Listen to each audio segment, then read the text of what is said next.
सरदार वल्लभ भाई पटेल का जन्म गुजरात के नाडियाड में उनके ननिहाल में हुआ। वे खेड़ा जिले के कार मसद में रहने वाले झवेर भाई पटेल की चौथी संतान थे। उनकी माता का नाम लाडबा पटेल था। सरदार पटेल के पिता झवेर भाई पटेल सन 1857 में रानी लक्ष्मीबाई की सेना में सिपाही थे। सरदार पटेल ने प्राइमरी शिक्षा कार मसद में ही प्राप्त की। 1893 में 16 साल की उम्र में उनका विवाह झवेर बा के साथ कर दिया गया था। उन्होंने अपने विवाह को अपनी पढ़ाई के रास्ते में नहीं आने दिया और 1897 में 22 साल की उम्र में उन्होंने मैट्रिक की परीक्षा पास की और सन 1900 में जिला अधिवक्ता की परीक्षा में पास हुए, जिससे उन्हें वकालत करने की अनुमति मिली और गोधरा में वकालत की प्रैक्टिस शुरू कर दी। 1902 में इन्होंने वकालत का काम बोरसद शिफ्ट कर दिया। अब तारीख थी 11 जनवरी 1909, दिन था सोमवार का। सरदार पटेल उस रोज बाकी दिनों की तरह ही कोर्ट में केस लड़ रहे थे। उस समय उन्हें एक तार मिला जिसमें उनकी पत्नी की मौत की खबर थी। जुलाई 1910 में वल्लभ भाई पटेल ने इंग्लैंड जाकर मिडिल टेम्पल में लॉ की पढ़ाई के लिए दाखिला ले लिया। 1912 में एग्जाम पूरे होते ही दूसरे दिन भारत के लिए रवाना हो गए। जनवरी 1913 में मिडिल टेम्पल के बैरिस्टर बन गए। अहमदाबाद में प्रैक्टिस शुरू कर दी। मार्च 1914 में इनके पिता झवेर भाई का देहांत हो गया।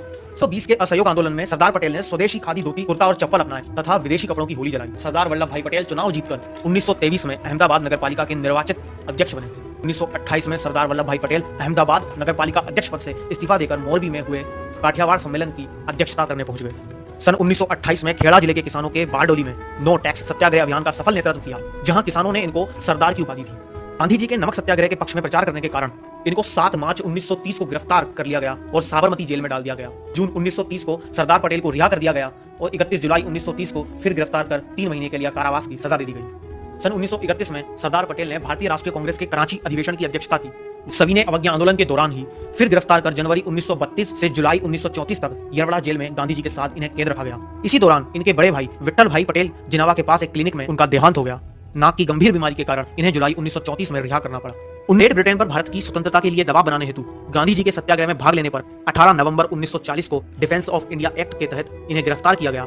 आंत की गंभीर बीमारी के कारण अगस्त 1941 में इन्हें फिर से रिहा करना पड़ा।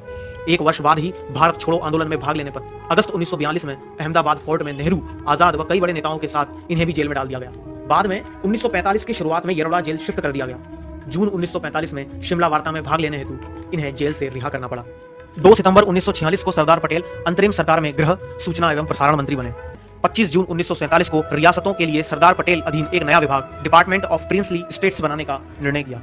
15 फरवरी 1948 भावनगर राज्य संघ की स्थापना की और 7 अप्रैल 1948 को राजस्थान राज्य संघ की स्थापना की। 22 अप्रैल 1948 को मध्य भारत संघ की स्थापना का एग्रीमेंट किया और 13 से 16 सितंबर 1948 को हैदराबाद पुलिस एक्शन कर सेटल किया।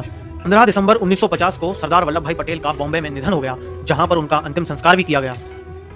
सरदार पटेल के निधन के 41 वर्ष बाद 1991 में भारत के सर्वोच्च राष्ट्रीय सम्मान भारत रत्न से इन्हें नवाजा गया। यह अवार्ड उनके पौत्र विपिन भाई पटेल द्वारा स्वीकार किया गया।